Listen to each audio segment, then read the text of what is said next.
an MSW student here, as a social work student here, and part of my role in this was developing interfaith-related programming on campus. So interfaith meaning basically bridging across differences across religious, non-religious, or religious worldviews. And part of that is collaborating with IPE and the Intercultural Engagement Office and lovely people from a medical thank you again for coming.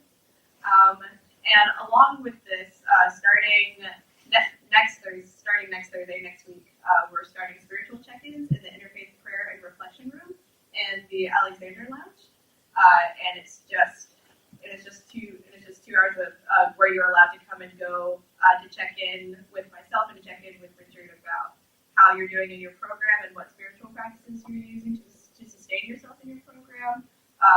What is something from your worldview that inspired you to delve into the spiritual practices you delve into in order to sustain yourself within the health profession you're studying for. And thank you all again for coming, and I'll let Richard introduce. Just real quick, Richard Anderson Martinez. I'm the Director for Intercultural Student Engagement. I'm on this campus twice a week if you need me. Otherwise, just shoot me an email, r.anderson. I'm excited to be here. Thank you, Maya, for helping pull this off.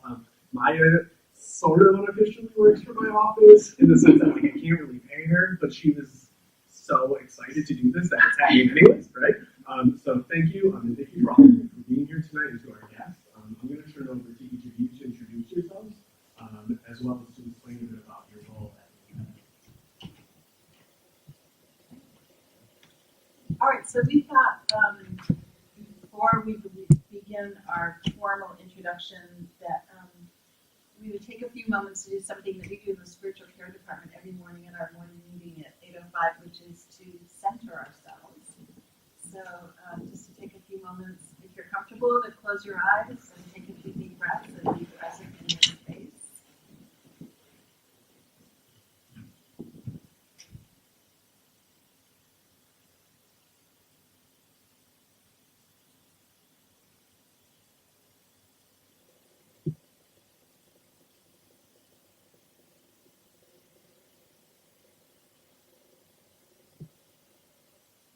And I would suggest that we reflect on the words of Rabbi Rami Shapiro, who advises that we harvest kindness through compassionate honesty, that we make room in our hearts for reality. We recognize the manifestations of God. We embrace the paradoxical truth of not knowing. And finally, that we do right by others. So a couple of questions that Maya had touched on. What does spirituality mean to me personally? And how does my view of spirituality impact my concept and approach to patient care? And Michael's going to begin. Good afternoon. Instead of providing you with a bio, different facts and figures and all of that, what I'd like to do is share a very memorable patient experience that I've had. And this happened about a year ago. One morning, as I began my day visiting patients, I headed to the room of the first person on my list. I am a Catholic chaplain, and I work for the Diocese of Portland full-time at Maine Medical Center. While I focus on ministering to that particular faith group, I am also available to meet with anyone from any faith or no faith at all who is in need of support. I entered the room and greeted the lady who was sitting up in bed. "Good morning," I said. "I'm sorry, but I don't suppose your name is Bob, is it?" She laughed and said, "No, it's not." I felt embarrassed that I hadn't paid closer attention to where I was going and walked into the wrong room. The patient and I chatted a few minutes. I wished her well, and then left the room determined not to make that mistake again. I then walked over to the Gibson wing, which some of you may know as the Cancer Center of Maine Med. I went to the room of the next patient on my list, and before entering, I compared that number, 561, to the room number that was outside the door, 561. I looked at my list again, just to be sure. 561. And again at the number on the wall next to the door. 561. Confident now. I knocked on the door, and upon entering the room, I noticed a woman dressed in street clothes, sitting in a chair. I introduced myself and said to her, "I don't suppose your name is Dan, is it?" She smiled and said, "No, I'm not Dan, I'm Helen." I apologized and told her that I was having a difficult day getting my new room number straight. Assessing the situation, I figured that she had finished treating for whatever brought her to the hospital and was awaiting discharge. However, before I took my leave, I asked her how she was doing. Her answer was not what I had expected. "Do you have a minute?" she asked. I pulled up the chair that was close by and sat down. She explained to me that she had a rare form of blood cancer, which she had been battling for over a year. She had just found out that her fight was at an end, and she only had approximately a month to live. I remember thinking that for a person who didn't have long to live, she looked surprisingly calm. I told her that I was so sorry to hear about her terrible news and asked her how she was dealing with it. She said that she was at peace with what was happening to her. She told me that she had been a faith-filled Baptist all of her life. During that time, she had been heavily involved in many rich and rewarding ministries, and that she knew where she was going. The problem, she said, is that everyone else in my life is always so sad and so very emotional whenever they see me. I want this to be a time of celebration in my life instead of heartache and constant tears. She told me that she wasn't able to talk to her family and friends like she was talking to me, and she asked me if I had any ideas about what she should do. For a moment, I reflected on what she had shared with me, and I said to her, "You have one more ministry left in your life, and that is to minister to those who are losing you. Show them the love and compassion that they need at this time as they grieve over their loss. Be supportive as long as you can, and they will always remember the joy in your heart. And they will gain strength and be inspired as they go forward with their lives. Besides, you will have one more chance to do what you love doing most of all, ministering to others." Several seconds went by. "I never thought of that," she said. "That's exactly what I'll do." I then asked her if she would like to say a prayer with me, and she said, "Of course." At that moment, her husband came into the room. She introduced him to me and explained that I was a chaplain at the hospital and that we were just about to pray. Immediately, her husband broke down in tears. As she held and comforted him, she looked at me and smiled. I led them both in prayer, and when I turned to leave, she said, "By the way, you didn't walk into the wrong room." I stood outside her room reflecting on the amazing encounter that I had just had. However, my mind soon returned to the fact that I somehow walked into the wrong room again, and I rechecked the number on my list, 561. I then looked at the number next to the door, 562. I was numb, and I didn't know what to think. I walked down the corridor to room 562. When I entered, there was a man wearing street clothes sitting up in bed. I said, "Are you Dan?" And he said, "Yes, I am." I told him who I was. We exchanged pleasantries, and I asked how he was doing. He said to me, I have a rare form of blood cancer that I've been dealing with for about a year and a half.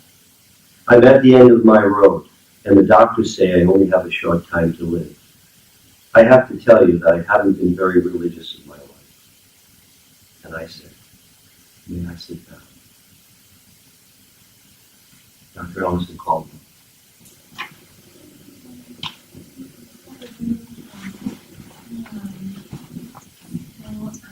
Well, I've been called Donna. I'm from the College of Medicine Professional Medical Center, and specifically in the pediatric palliative care doctor on the team. And was really excited to join the panel today as a medical provider who really works so closely with our spiritual care chaplains, and really, I mean, our team couldn't do the work we do without them. Truly, they're part of our team, an integral part, and sort of at the heart of our effort as a palliative care department. So I thought it'd be helpful to talk a little bit about what it is that I do in my job, and then how we all work so closely together. So I don't know, is anyone here familiar with the term palliative care? I've worked with those kinds of things in the past. The word itself in attitude root means to cloak, and I think probably the best way to sort of describe what that means in our practice is that we really sort of try to come around patients and their families and try to relieve suffering and provide comfort of many different forms, to provide physical comfort, spiritual, emotional, and psychological. And so it's really sort of like a holistic approach to medicine for patients who are facing any type of serious illness. And so we spend lots of time kind of running around the hospital, really trying to support patients, support families, and to do everything we can to really remove any type of suffering they might have, to improve their quality of life while they're going through what's most likely a pretty difficult time. And really the only way to do that is as a team. And so a palliative care team has doctors on it, nurses, nurse practitioners, social workers, and most importantly, chaplains also.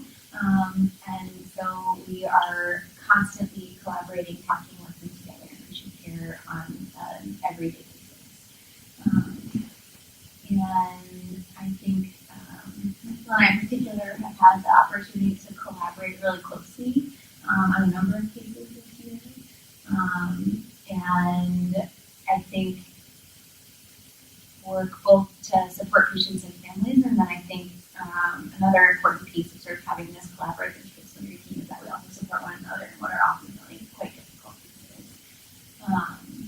And just as you said, I thought it might be helpful to share kind of a patient story, and thinking about how the role of spiritual care has really impacted my own kind of practice of medicine and how it impacts my patients also. So I thought I would share a story kind of from a little ways back, before I was working here in Maine, and when I was in training, which is at a pediatric hospital down in the south. And one case that sort of comes to mind, there are so many that I could kind of draw from, but I was taking care of a little boy who had come to the United States for treatment for cancer that he had. His family had moved from South America up to this area to try to pursue treatment after he'd been through a lot of courses of medical treatment, where he had lived initially in Peru and then in Brazil. He was still quite ill, had relapsed disease, and so they were really looking for, looking for any option that might be offered to him, and thinking about some different experimental treatments and really hoping for a miracle for their child. And so this family arrived. They had very little with them, just really their immediate family, didn't have any sort of resources or community around them, and really had been able to arrive in the U.S. and come for treatment just based on kind of their own strength and really their faith that something might come out of this. And a lot of their strength would really derive from their spiritual strength and almost immediately upon arrival, the sort of like first piece was to get them into the hospital and start, treatment, and then kind of the second biggest piece of their care was really to help connect them with the community in that area that was sort of most in line with sort of their faith beliefs. And they had identified that their religious background, as I'm remembering, it was Pentecostal. And in talking with the hospital chaplains at the time, they said, where they're from, that's probably most similar to sort of the Spanish-speaking Catholic churches that are in this area. And so they ended up getting connected with the church community and with the spiritual care at the hospital. And really through that, grew to have this sort of like very strong, thriving network of support around them for the many months that they were there in the hospital. And really don't know how, I don't think they could have sort of gotten through it as sort of supported without that. It was really quite integral to their care, to the point that, sadly, this little boy did not make it and passed away from the cancer that he was suffering from. But at the end of his life, they had sort of this entire community right there in the room, and really just sort of like held vigil around him for days and days leading up to that point. It was like so beautiful, and they had the priest in the church was there and like brought his guitar, and they were like singing and playing music, and it just kind of like created this sort of very beautiful atmosphere that that I think kind of changed the experience and sort of like lent a great deal of meaning to what they were going through, which was unimaginably hard.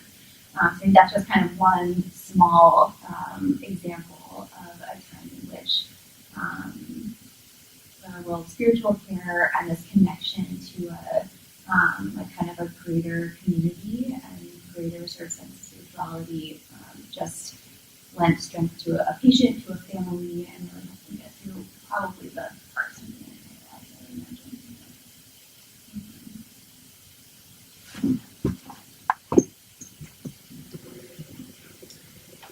So my name is Rosie Wall, and my position in the community is the communal Jewish chaplain of Southern Maine. So I see patients primarily at Maine Medical Center 3 days a week. I also go to Mercy Hospital, various nursing homes, and Gosnell House, which is the standalone hospice in Scarborough. And I've been at Maine Medical Center for 14 years, and I'm also involved with the Portland Kadisha, which is the Portland Jewish funeral home. So I have some examples. One of the first patients I met 14 years ago was an elderly man who was sitting on the edge of his bed looking out the window on a bright sunny afternoon. And I came into his room, and after introducing myself, I asked if it might be a good time for a visit. He nodded yes, and I sat down in a chair which was at the bottom of his bed. And at that point, I had yet to see his face or the front of his body. And I sat there, and I glanced up at the clock, and I sat there for 8 minutes before he spoke, which was an incredibly long time to sit in silence. And after those 8 minutes, he turned to me and asked if I would like to hear a very sad story. I was tempted to say, no thanks, I'm all set. I've heard enough today, but of course I couldn't do that. So I moved my chair so I could actually face him, and I could see that he was an amputee. And he told me that he was going to be having a very serious open heart surgery the next day. But the part that was really sad about his story was that his wife had recently taken all the money out of their accounts, their joint accounts, and had left him. And he was deeply hurt and deeply angry, and he was motivated to have this pretty serious surgery so he could fight for his money and fight against the woman who had wronged him. His heart surgery was a success. However, he had a brain bleed during the procedure, and he never regained consciousness. And life support was withdrawn, and I was I was standing at his bedside alongside his daughter and his son, and I happened to glance up, and from the special care unit where he was, you could see the employee parking garage, and seeing people coming and going, and getting out of their cars, getting in their cars, going about their business. And I felt like I learned two incredibly important lessons from this patient. One was that I needed to be able to sit in silence for as long as it took for someone to be ready to share their story with me. And 8 minutes was a very long time. But that was an incredibly important lesson that he taught me. And the second was that while a family might be experiencing a very traumatic time, most of us are simply going about our days, doing what we do. And it's really important to have compassion for those who might be going through something really difficult, who are grieving or something. A second story I want to share has to do with both the beginning of life and the end of life. There was a young pregnant woman. She was admitted to the hospital. She was in premature labor. And her young boyfriend accompanied her, and it was determined that the baby would most likely not be viable, even if it was born alive, which was questionable. So they decided against any radical medical intervention. The patient's mother, she was a deeply observant Jew. She flew in from New York to support her daughter. She labored, and she delivered a son. After the baby was born, it was this very poignant and very sweet time with the patient, her boyfriend, and the mother. We were in the room together. The family was holding the baby, and we were all singing Jewish prayers to him. He lived for about an hour and a half. And he died very peacefully in his father's arms. It was very important for this observant mother that the baby, her grandson, have a Jewish funeral. So I was able to arrange to have the conservative rabbi in town to perform the funeral. And it's the custom of the Portland Jewish Funeral Home of Kever Kadisha. We don't charge for the funeral, God forbid, of anybody 18 years or younger. There's no charge. To lose a child is one of the worst things possible. So this baby was buried in a special plot in a very tiny casket made just for him in one of our Jewish infants in this plot that was also other infants. And it was just such an incredible blessing for me to help this family have their spiritual needs met during this terribly difficult time. And I was especially pleased how the Jewish community came together to support the family in their time of need. The third and final story I have to share has to do with a patient who was in the cardiac intensive care unit for several days after an accident. Her husband of over 50 years was willing to let her go, but one of his daughters, who suffered from some serious mental health issues, wanted everything done, even though medically they were told that there was no hope for survival. So they did everything medically that they could, and when that was all done, then the daughter needed more time to say goodbye to her mother. It was getting very complicated and very distressing for the family that was really ready to let her go. It was an agonizing time for this family who, in addition to dealing with what was going on with their loved one who was dying, the serious issues with this daughter that had been going on for 35 plus years. And so those of us who could look at the situation more objectively could see some of the manipulation that was going on and just the family dynamics, which were quite complex. But one of the social workers from palliative care was involved, and she was able to create a special bond with this daughter. And when the day came that finally the daughter was willing to say, okay, and life support was going to be withdrawn, we actually put a team in place that included palliative care physicians, social worker, myself, and we even had security on alert because we didn't know how this young young woman was going to react and whether she would become violent. So when the time came, the family, including the daughter, were appropriately emotional, but there was no outburst or inappropriate behavior. And I really believe that happened because we were there together as a team, supporting the family with all of their various needs. And one of the things we talk about with patients is the concept of hope. And some would say that hope means life. And when you say you're choosing palliative care or you're choosing hospice, that you're giving up hope. But I think even in the midst of what we would consider a hopeless medical situation, a patient can still be encouraged to hope. And some of the things you can hope for are to hope for less pain, to hope for the happiness of your loved ones, for the disappearance of the most fearful of concerns, and to endure what we cannot understand, and to feel the love of our family, our friends, and God, if we believe in God. And what we can do as caretakers, caregivers, is to listen, to express our concern and offer words of encouragement. And I say this prayer, we ask God to open our eyes to truth, to open our hands to give freely, to open our lips to good words, to pure words, and to open our hearts to love.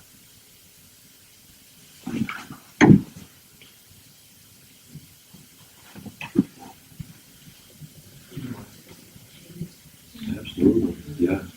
So we're not going to pass a microphone around because I think we're small enough.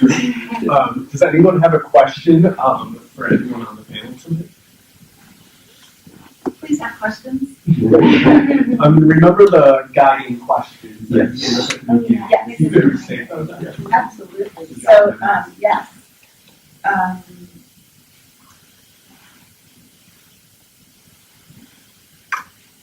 Yes. What does spirituality mean to you personally? And how does my view of spirituality impact my concept and approach to patient care?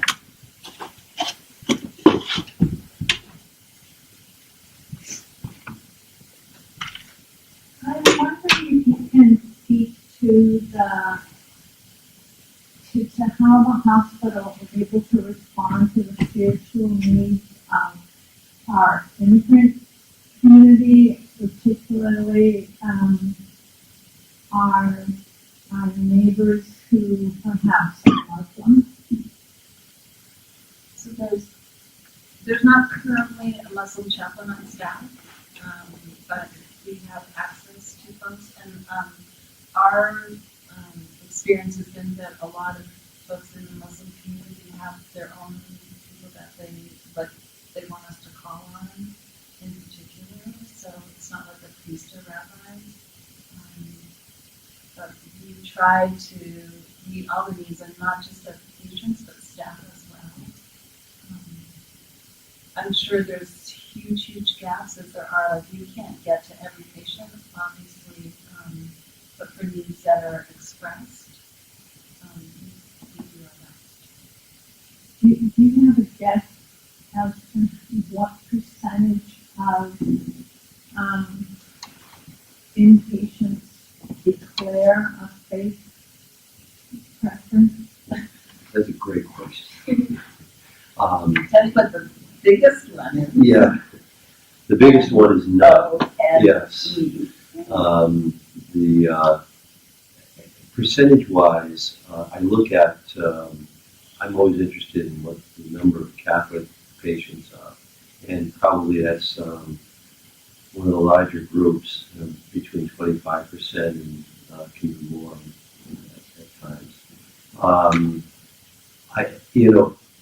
I don't know if we've ever kept that, but the more and more people are listed as none. And the interesting thing is that Barbara Bush is one of my forms, and you will often see a greater percentage of the children that are listed as none than I've seen on 26 or 27 patients. I've seen as many as 20 or 22 that have been listed as none.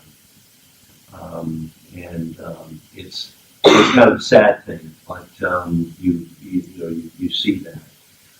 It's other than that, Protestant, and that can be broken down into whether it's Baptist or congregational, whatever. Some people just classify themselves as a Protestant.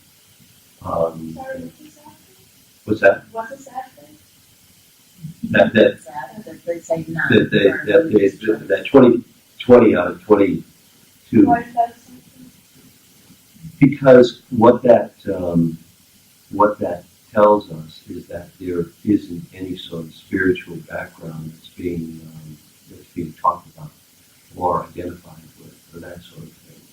And whatever that is, then it to us gives some sort of base for that spiritual care. Now, you don't have to be a particular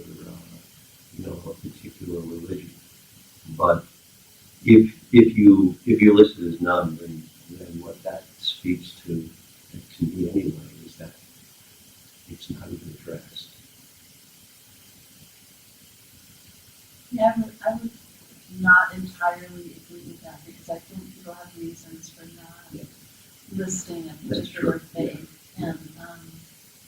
and what our vision can be kind of narrow. You're Catholic, Jewish, Protestant, Muslim, Buddhist.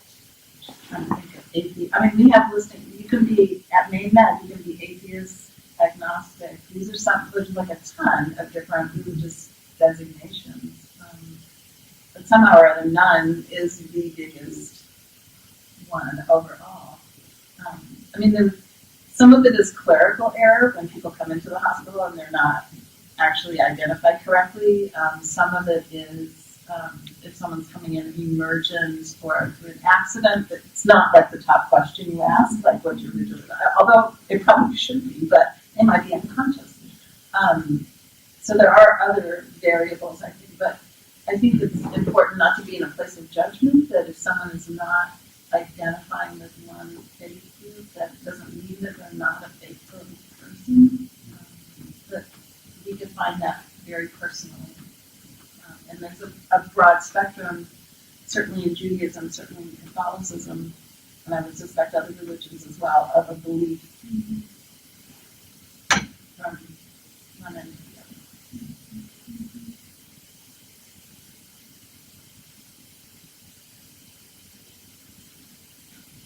I don't see that. Yeah. So, I'm wondering if you're able to speak to increasing evidence that an individual's faith affiliation or depth of spirituality can impact the outcomes, their medical outcomes.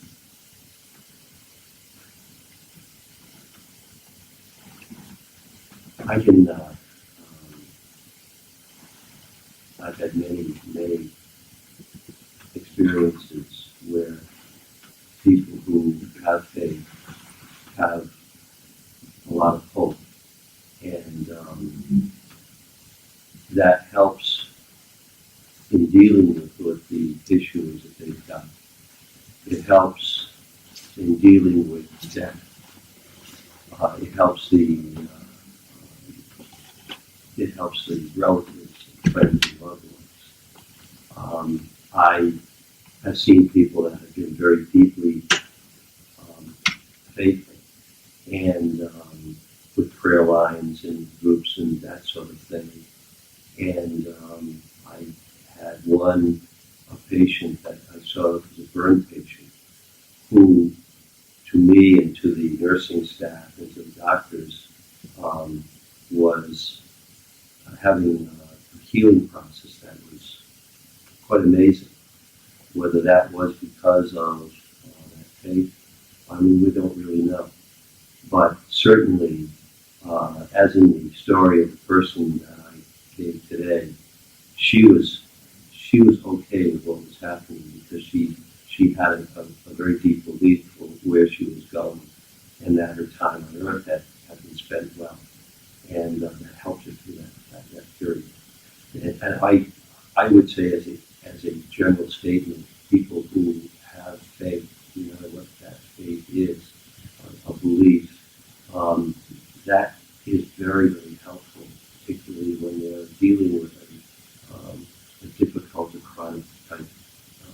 situation of cancer. And so I think we've all experienced that.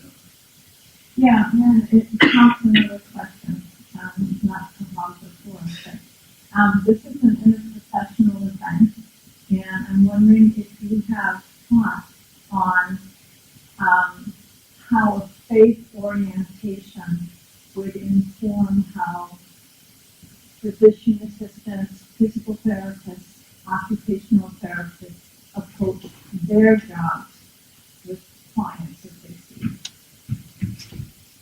And just to clarify, do you mean how the care provider's own faith or spiritual background impacts their approach to patients, or how they're approaching patients who've identified their faith background? I don't know, that was a great question. My question is acknowledging the importance of dealing with the spirituality of an individual.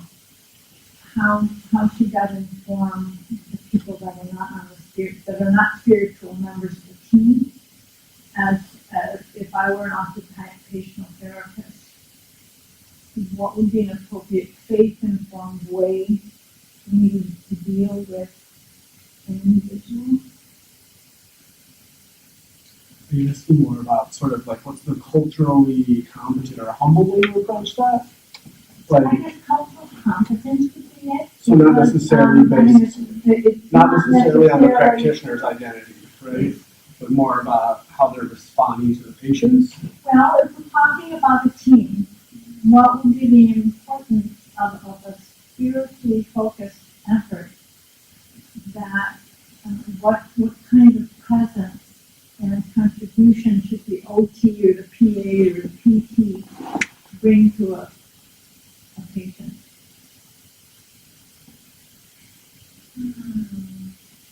Well, I think it's always, I mean, no matter what, whether we're thinking about sort of like a faith or spiritual background or whatever sort of like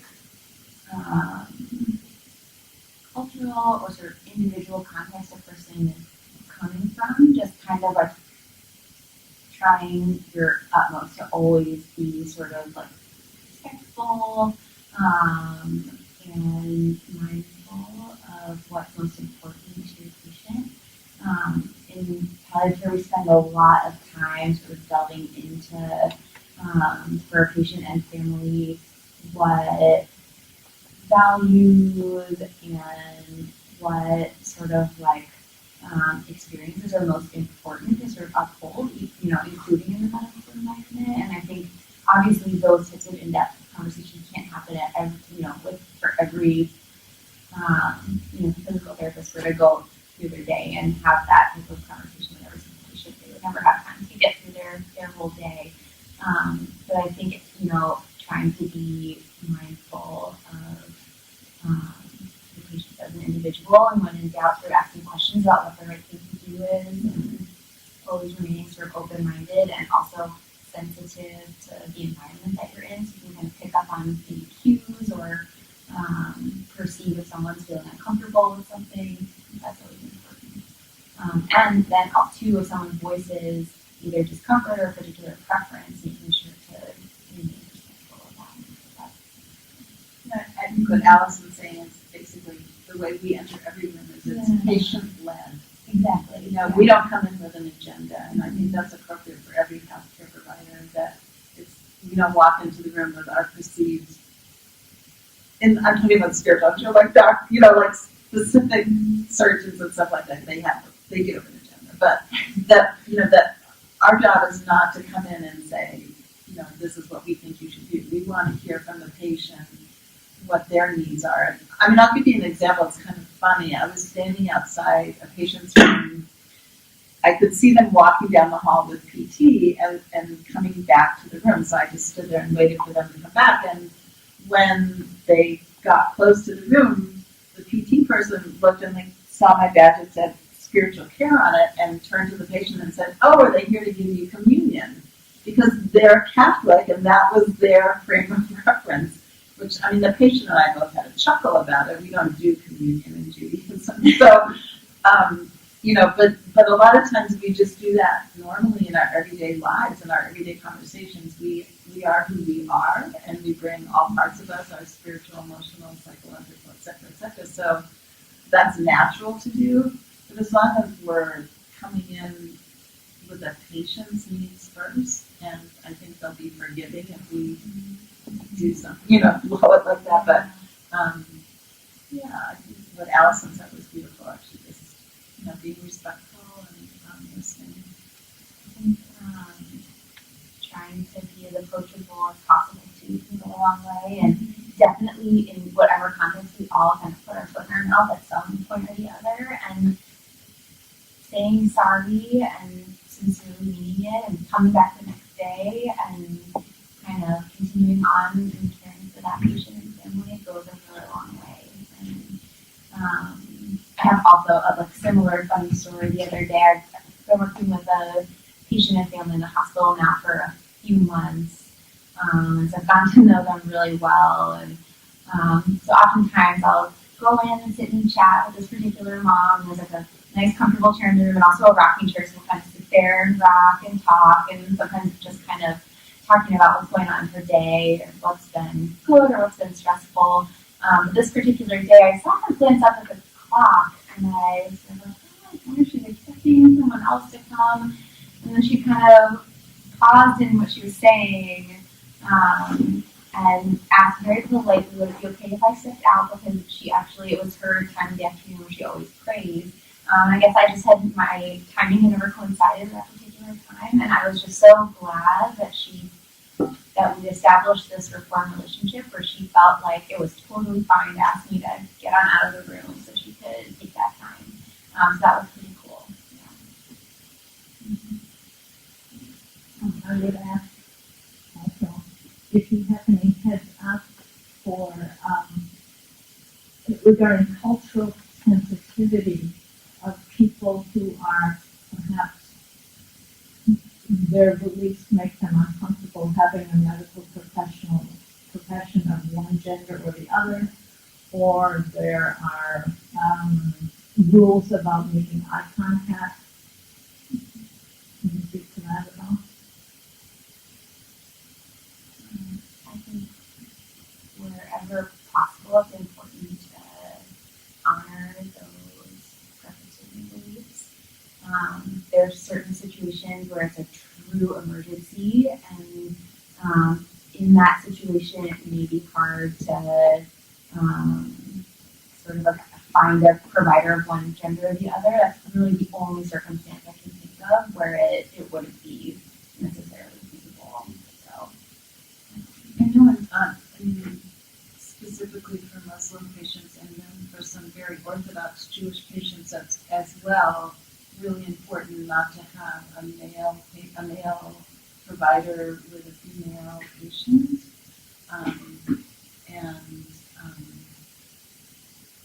but in Judaism, your health and your life take precedence, so you would have to, even though you are uncomfortable, kind of go along with it. A friend of mine was just telling me the other day that a friend of hers had come into the psych ED at Maine Med and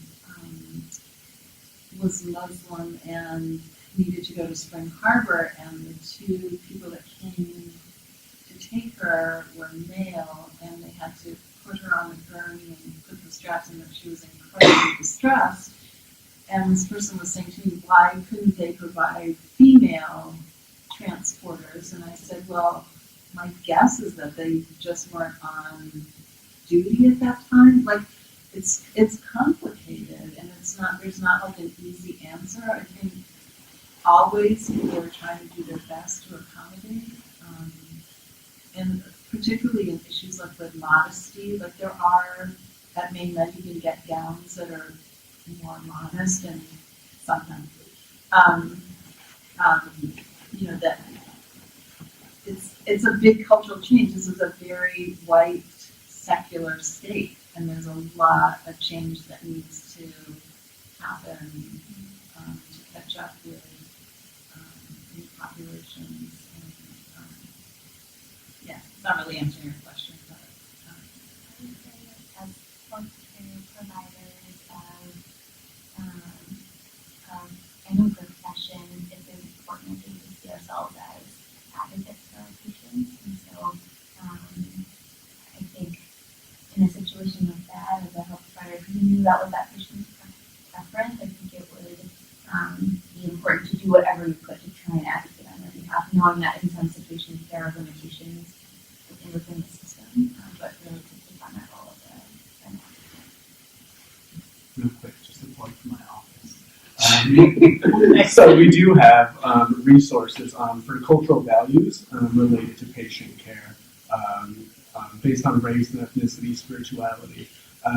Again, always with the caveat that no culture is monolithic, right? Like everyone's their own person. But those resources around spirituality are also available in the reflection room in Alexander at any time if any of you ever want to go through them. Is anyone else feeling inquisitive? Here. I have a question for you, Dr. If you're comfortable in answering this, if you're not, so in regards to your personal worldview in your practice, whether you're engaging with chaplains or not, how does that influence the care that you give, if it does at all? How have you reflected on it more since collaborating with chaplains often? Wait, can you say the first part again? In regards to your personal worldview, Okay. if you're willing to share that, if you're comfortable in sharing that, how does that influence your medical practice? And meaning like more like religious background or worldview? Religious Oh, yeah. Or if you don't have either. Yeah, it's a good question. I can definitely answer. I don't know if I have a very like long-form answer to this question. But I can tell you a little bit about my background. So I was raised in the Catholic faith and went to Catholic school, and my family, and especially my grandparents, were very active in their church community, which they've been part of like goes way back in Baltimore. And so that was definitely like a huge part of my life growing up. I would say in terms of sort of practice, hasn't been quite as active for me in sort of my adult life. But I think growing up in that tradition was really, I think it does help sort of lend me a lot of perspective when I'm working with people from, just any sort of various faith backgrounds. And even just sort of have some of the language to kind of talk about it with patients who are sort of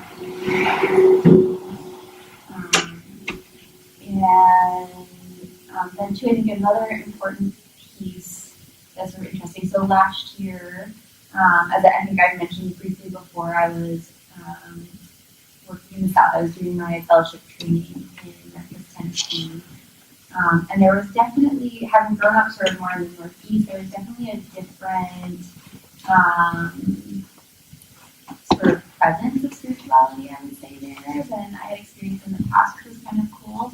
It was much more, and of course not across the board, but I'd say just in day-to-day kind of language and people I was interacting with, much more of sort of like an active part of conversation, sort of like presence.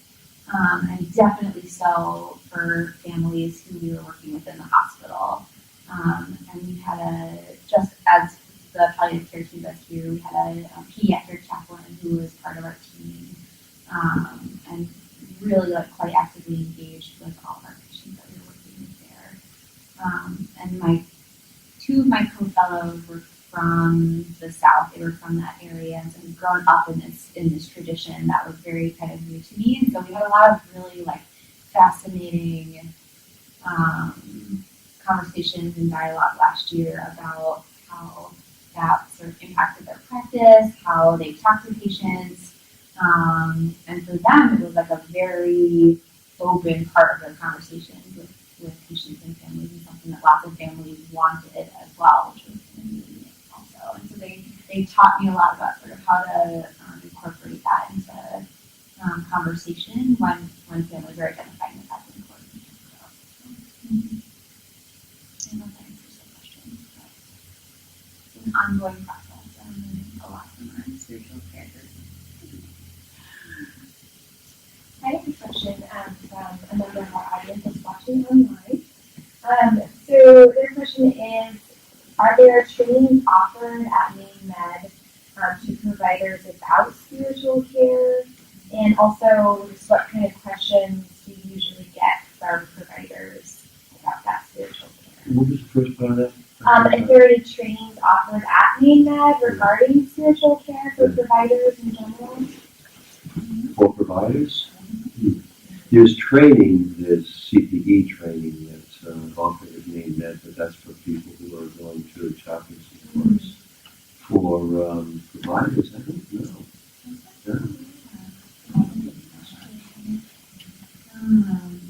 Yeah, what other kinds of questions do you get from providers about spiritual care?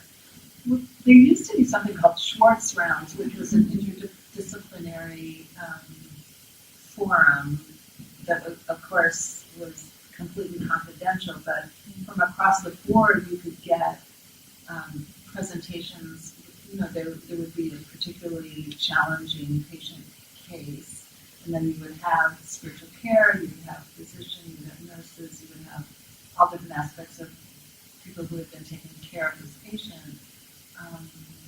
And so so spirituality was something that was talked about in that forum, but that hasn't been happening for a little while. I'm not personally aware of anything that's offered for providers, and not that we're part of it. That leads me to a question about kind of their referral process, like how much awareness do you think providers have in general? Have you guys been available to patients, or how has that been for you?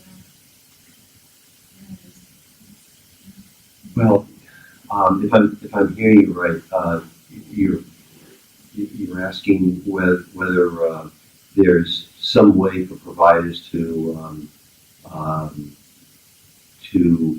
get involved and bring spiritual care into something, or their knowledge of it, or their ability to work with that with the patient. I guess I meant more their awareness and access to you guys as chaplains. Yeah. How does that process work? There's been a lot more of that, and particularly in recent years. There's been, some years ago, when Rosie and I both went through a time when we felt kind of like we might be in the way, and then all of a sudden there was this awakening about the fact that there was a resource out there that in those cases where people had faith-based, that they could have a patient that was a bit more calm, that was maybe even help in understanding what was going on. We get called in oftentimes when there's some bad news that's going to be given, or I've been asked to come in when some treatment options have been discussed, and so they more and more the doctors are seeing this as a treatment resource, and using it. And palliative care, just by its very nature, dovetails really well with that sort of holistic approach to taking care of the person, what they're going through, and that's one of the things that's in their sort of bag, if you will, to be used. Sure. And so physicians and nurses can put in a consult for spiritual care, and we attempt to complete every spiritual care consult within 24 hours. We don't always succeed, but that's our goal. So that can be any number of things from patient wants to see a priest, patient is distressed, family has spiritual questions. There's a whole realm of, it can also just say patient requested. So that's one way they can include us. And we have a new, our little tiny department is actually going through a lot of transitions right now. Our director retired on the 31st and we're still interviewing people. And our administrative assistant is going to have a baby any day. Anyway, but we have a new manager, and one of the things that we've been working on is to have spiritual care called at the time of death. And so that's actually that's supposed to be happening, that we're supposed to be called by the nurse or the physician at the time of death. And what we're keeping track of is whether spiritual care had been involved before the patient died, and whether they actually were called at the time of death. You know, it could be that there was a lot of spiritual care that was given, and then the chaplain is called at the time of death, and the family says, we're all set, we're good. It could also be that they have their own clergy there, but we're supposed to be called, and we're keeping statistics. And there's still some, even though this has been part of the rules, it's not the right term, but we're still not getting called all the time. So I think within the department, we're trying to get it out there so that people are more aware. Because we can offer resources too, just things like funeral homes. A morgue viewing, that is something that our department does. It used to be done by nursing, but now it's done by spiritual care. So if folks haven't been there and they want to see the body, we accompany them to the morgue. So there's lots of ways to include us, and there is an on-call chaplain available 24/7. We call them codes as well. Code So yeah, whoever is carrying the pager for that day will be called in for code blue, so yeah.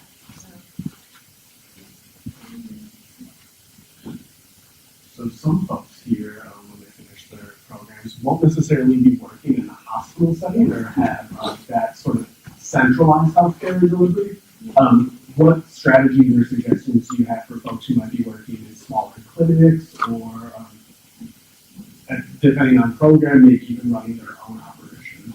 How can they be sensitive to patients' needs around spirituality? I think you just said it, being sensitive, really to, spiritual care, immediately some people think that automatically, we've got to drop to our knees and give us 20 prayers. And that's not really what it is. One thing we have to think about is it's patient-based. You have to be very respectful of where that patient is coming from. And, I will see, and Rosie will see, patients that primarily within our faith group. We see a lot of other people. But within that faith group, maybe people are not practicing at all, and you come in and say, hey, here's who I am. We have this availability here, and if you need us, we are here. And that's kind of the approach.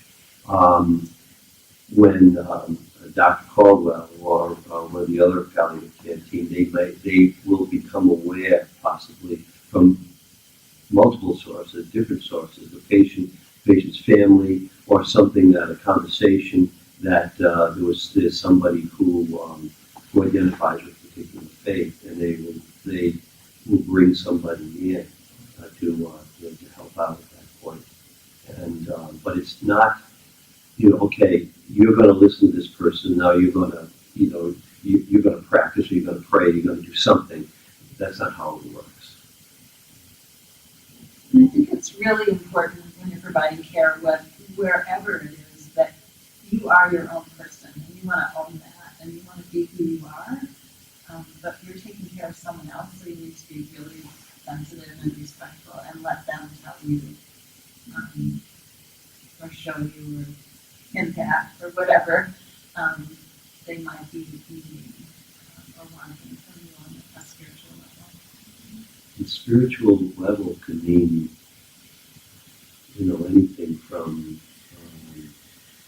praying to being with that person, comforting that person, showing compassion to that person, in language and actions that aren't necessarily, out of some religious book. No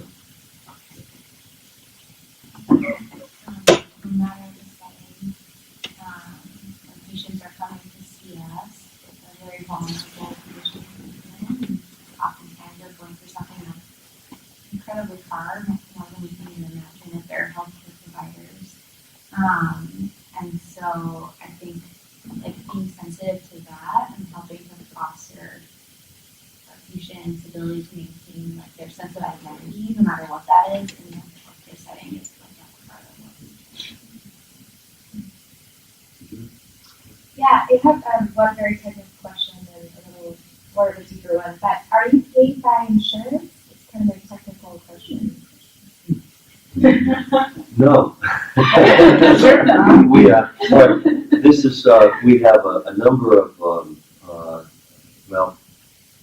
There are three different ways that we get hired. First of all, I work for the Diocese of Portland, and Rosie works for.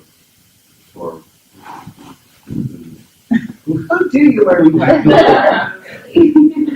For the Jewish community. So my position is actually kind of unique because I created it myself. Because I did a unit of CPE in 2003, and I stayed on to help out as a volunteer. And over one weekend, there were 2 Jewish patients who died that I had been following, and they had attempted to call a rabbi, but because it was a Sabbath, nobody was picking up the phone. And when I came in the following week, I was very upset to hear that they didn't have a Jewish presence when they wanted one. And so I said, you can call me. And so it kind of morphed. So I'm now supported by 2 family foundations, all the synagogues locally, the Jewish Community Alliance, and various donations. Through one of the synagogues has they're like fiscal agent. But my goal, because I'm 65, I'm not going to do this forever.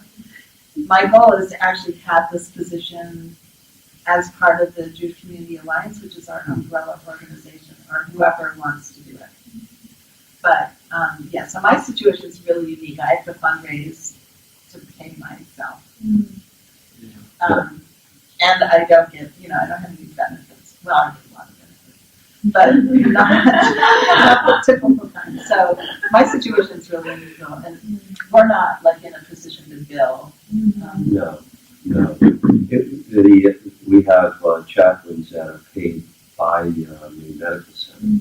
All the other chaplains. All the other chaplains are. One of them, the palliative care, just hired their own chaplain, which is, we do have 2 chaplains that are service line. One is cardiac, and one is mother and baby. Right. But they're all hospital employees. Because I do a lot in the broader Jewish community as well, and I'm not just at Maine. Okay, thank you. And then another online question was, what is it like to experience multiple lives ending in a day? What is that experience like for you guys? Really hard. Yeah.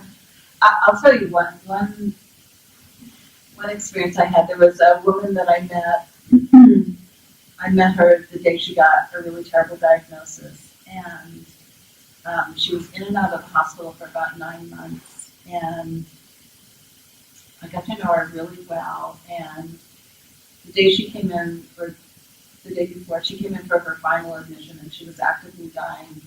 And her brother, who was very Orthodox from New York, was in the room, but he wouldn't come near her. I was at the bedside, but he wouldn't get near her. He just was very afraid.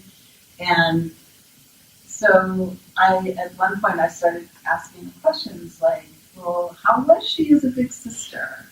Like, what was it like growing up? And so he started talking, and he started getting closer, and actually was able to get a little bit closer physically in the room.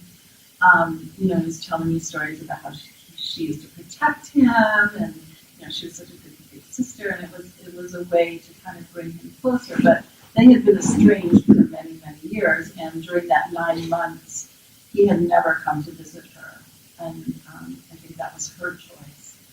So she was actively dying, and he had to leave. He couldn't be in the room, and my thing on nobody should die alone. So I sat with her for about 3 hours. Various people were coming in. The doctor came in. The nurse came in, said, "Oh, I think, you know, in the next 24 hours." I'm thinking way sooner than that. That's, you know, I'm not a doctor. I don't play one on TV, but you get a sense when you've been with people who have passed, and you kind of you feel the energy is really different. And custodial staff would come in. It was, you know, people coming in and out. And when she got to, it was about 3 hours, I went up to the nurse's station and I said, "I think she's getting ready to pass." And she came running in, and right behind her came the brother. Now, who knows where he'd been for the past 3 hours. But he was there in the room as we watched her take her last breath. And there's a prayer that we say, the Shema, which is saying that God, we only have one God. And so this special blessing, this prayer we were able to say as she was taking her last breath, which was an incredibly holy and meaningful moment, particularly for this brother who had been estranged from his sister. My point going to be about this. Okay, so for some reason, I thought I could leave the hospital that day and go to the grocery store. And this has been the one and only time this has happened, but I went to the grocery store and I had a cart half filled with groceries and I had to leave it. I had to just walk out of the store and leave the groceries in the cart because I had been through this incredibly holy time and I couldn't deal with the ordinary. It was just too much. So that's just one example of, you know, we learn to take care of ourselves, but sometimes there's an opening and we're vulnerable too. Mike and I are lucky that we share an office and we get to process a lot. But it, you know, like Allison was saying earlier, you're with people who are so incredibly vulnerable and fragile, and what a privilege it is to be let in and to be part of that. We're just so privileged. And honored to be called into a situation where you are helping out at that important time of their life. Just to be present, whether we're actually helping or not, but just to be present, to be let in. Thank you for sharing. You said most of the other chaplains work for the hospital. Are they non-specialized? Are they like That's correct. triage chaplains? Like, They're how do they differ? They're interfaith. Okay. Interfaith. So, I mean, like Mike and I both had experiences with various different religions. We'll see anybody, we're not particular. But their positions are, quote, interfaith. Yeah. And they tend to stay away from our folks. The policy, which is great. We have a great collaboration with them, and we get together with them. We do, you know, we work with the others in the group. We meet every morning, and we help out with the students, and we're together while we're doing this search for the new director. So there's a lot of collaboration, and to be honest, this is a high emotional type of thing that we get called off immediately to just walk into a horrific scene and then go back and get together and talk about residents. You know, it really is amazing at how close we actually are. I'm just curious if there's anything that helps you to transition from being with somebody as they're passing and then moving on to resumes or grocery shopping or more regular kind of stuff. For me, it's often the bigger question is how do you move from that level of intensity into different patients' room? Like it be a little bit lighter. They're there for a short period of time for a less serious illness of some kind. And everyone's quite different and might have a different approach, but I think the key for me is that we do try always to work as a team. So having those key team members who are either involved or maybe not involved in the case, we can go and just talk to you, even if it's for a couple of minutes, just to reflect on what just happened. Sometimes along the conversation what didn't go well, or just to reflect on sort of like how it felt for everyone who was there. So then kind of like reflect on it and then take that moment of thought and then move on to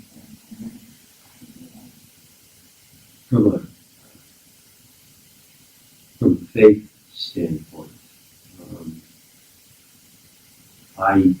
I feel that when you call to a ministry like this, then you're given the fuel that you need in order to do it. I really believe that. That's my, and I go back to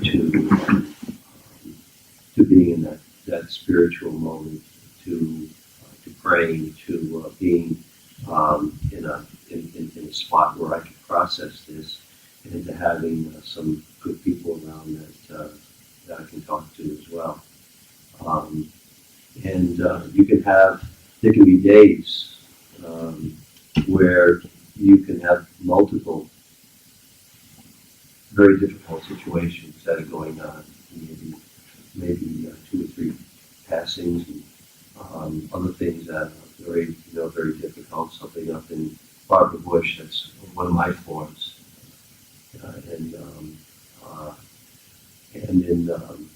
or the cancer here, Gibson, that sort of thing. And so there are times when it seems like it wells up in you.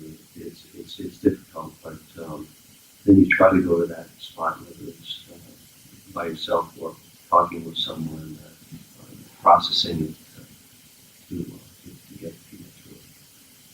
And sometimes it's just incredibly difficult and challenging. Just a few weeks ago, there were 3 Jewish women who died within an hour and a half. And I was like, stop calling me. But and then just in November there was one woman who was in SKU for 5 weeks before she died. At the same time, there was another member of our Jewish community who had been in SKU and then went to Gosnell House and died. And then there was another person who had a heart attack at the gym. We had a funeral on Monday, Tuesday, and Wednesday. It was just a lot. So, when it happens like that, you kind of get through it, but it's not easy, and it can be challenging. You have to really focus on self-care. A lot of people are saying to me, "What are you doing for self-care?" And I'm like, "What are you doing for self-care? What are you doing for self-care?" We there's a limit. What can you do? So I guess it's a question. It's a really good question. Sometimes circumstances are just so overwhelming that you're just take a deep breath, and then when you're done, you kind of let it out. But the same things that we say to patients or to their families. Please be careful driving. Please don't do things that are distracting. Please focus on hydrating, eating healthy, trying to get rest. Just the same things, because it's stress and it's crisis. And yes, we're not the family. We're not going through that personally, but we are taking it in. And otherwise, I don't think we would be as good at what we do if there wasn't a part of us that could resonate with the families that we're dealing with. So. Is everybody in here in healthcare sometimes? I mean, everybody here is. I mean, you're all going to be asked that question. I don't care if you're you're a farm student or you're dentistry or you're OT, PT. I mean, people in here in OT and PT? Anybody? No? It just, you can't avoid it.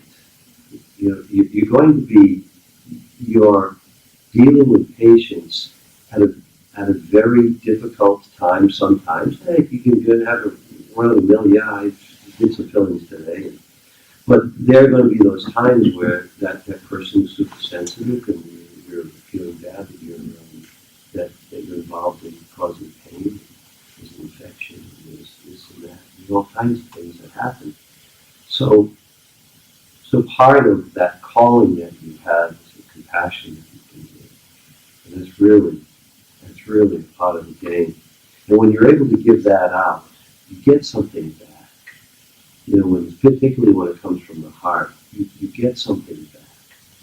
And that really helps to sustain you. And however you look at that, and however you use that, and where you go for that resource to replenish that feeling, make sure you take care of yourself.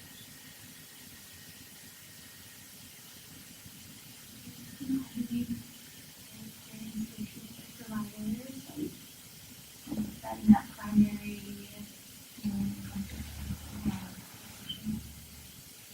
being a speech therapist, you're on me every Thursday. So it's not part of but I think I was going to say it's okay to cry. These situations can be hard. Like that's the question medical students ask me a lot. Sort of like, are you not supposed to cry in front of patients? And like, of course you can cry in front of patients. I think a good thing to think about is like maybe don't get upset to the point where they feel that they're holding you up and supporting you. Maybe that's the time to step out. Yeah. But like we're all human, and like of course that's okay, and sometimes it's very necessary too. So.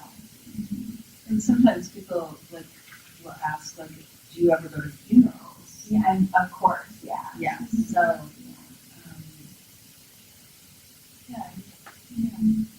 do what's meaningful and important. It's really about showing up and being present. I would say to people, there's never really a bad visit in spiritual care. I mean, you might say the wrong thing or not say the right thing, but being present and available, I think, is a big part of it.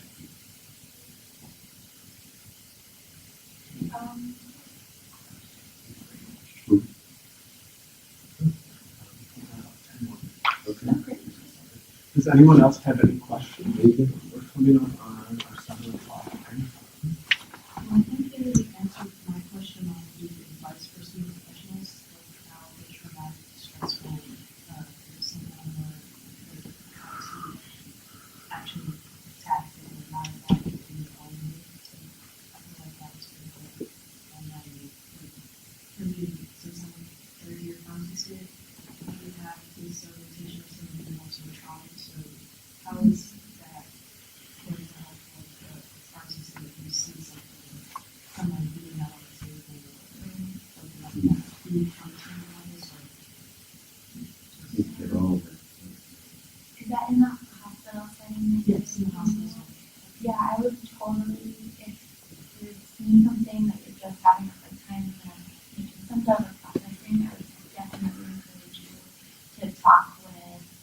whoever's there that you kind of feel comfortable talking with, whether it's a mentor on the pharmacy side, whether it's reaching out to one of the spiritual care providers in the hospital. There are always people around who are there, and I'd say part of all of our jobs is really to provide staff support too. So for people who are going through this with their patients, We had a really tragic event that happened where somebody had walked out of the sixth floor window a year and a half ago, and it was horrible. And I was probably about a half a minute after that happened on the scene. And the interesting thing was that the nursing staff and everyone else there was so deeply affected by this to a point of almost not being able to function. And all of a sudden, it's, what's going to happen here? I mean, these folks are going to keep doing what they're doing. And, Some of them weren't able to go. There's some people Some who were still not. haven't gone back. that's right. Yeah. Because it not only affected the nurses that were caring for that patient, but also where that patient landed. Right.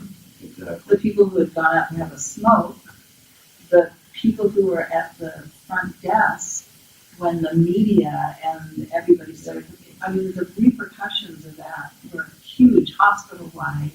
And we were on call for about 3 weeks, I think, just going in to talk to people on different floors and offering spiritual support, having just spaces where people could talk and debrief. But I would say, if there's a situation where it feels traumatic to you and you're feeling like there might be some PTSD or, something that's affecting you, talk to someone about it. Like, don't hold it in and be like, well, this is part of my job and I have to deal with this. I would say process it with somebody you feel safe with, because otherwise, it can turn into something that's not healthy for you.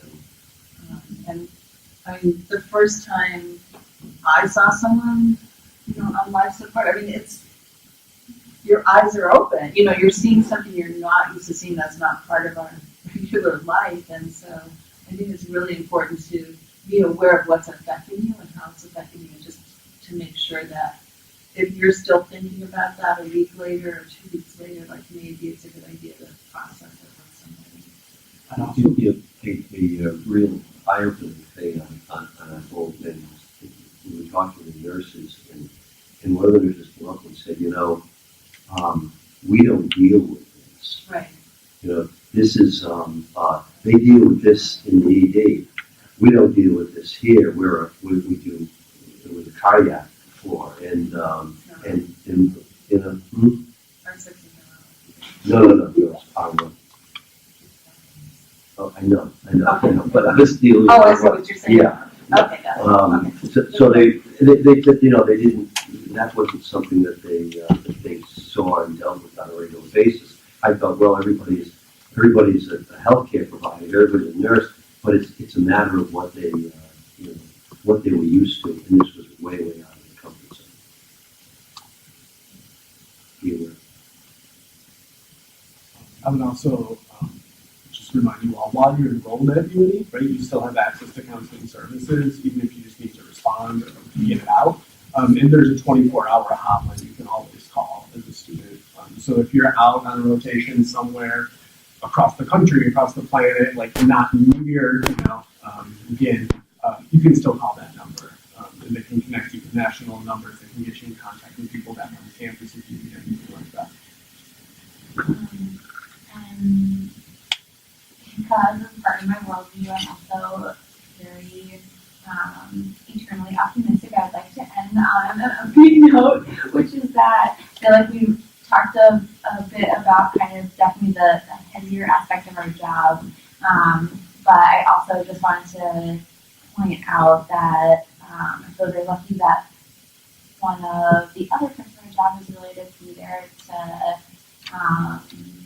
like celebrate successes or like important days, to really try to like help patients have the best day they can possibly have, even in the face of some serious illnesses. And so, though there's a lot of gravity to what we do, there's a lot of lightness and celebration and lots of really great, amazing outcomes, even when we don't always expect it to be. So, Good point. yeah. Or a pediatrician, so. And I'm lucky too because in my role, sometimes I get to meet brand new Jewish babies on their first day of life. So They're good. completely healthy. It's not just about, and we see people have successful surgery, Yeah. people who are able to, bounce back from something. Yeah. And I think it's a really important point. Yeah. It's like all these like really cool, important parts of life we get to live here. One of the nicest things is to have a little celebration from a spiritual sense.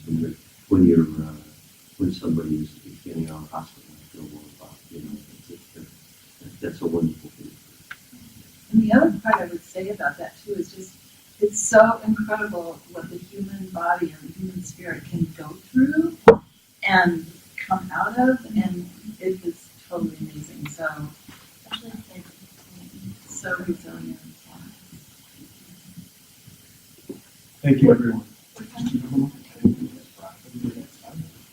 We got 6:57. Are there any last questions? Any last questions? I have a question for all of you. How many of you for this event, is this your first event where at UNE where faith and religion is discussed?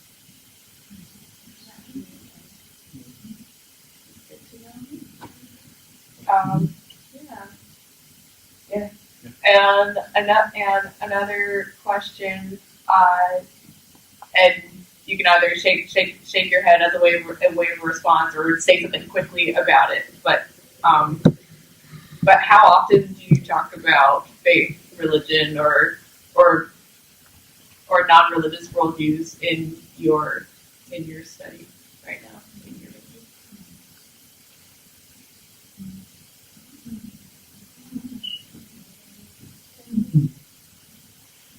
Yes, the social workers like sometimes.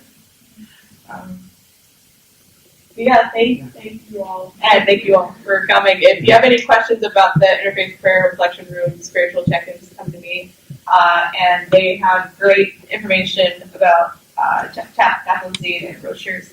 And yeah, have a good night. Thank you.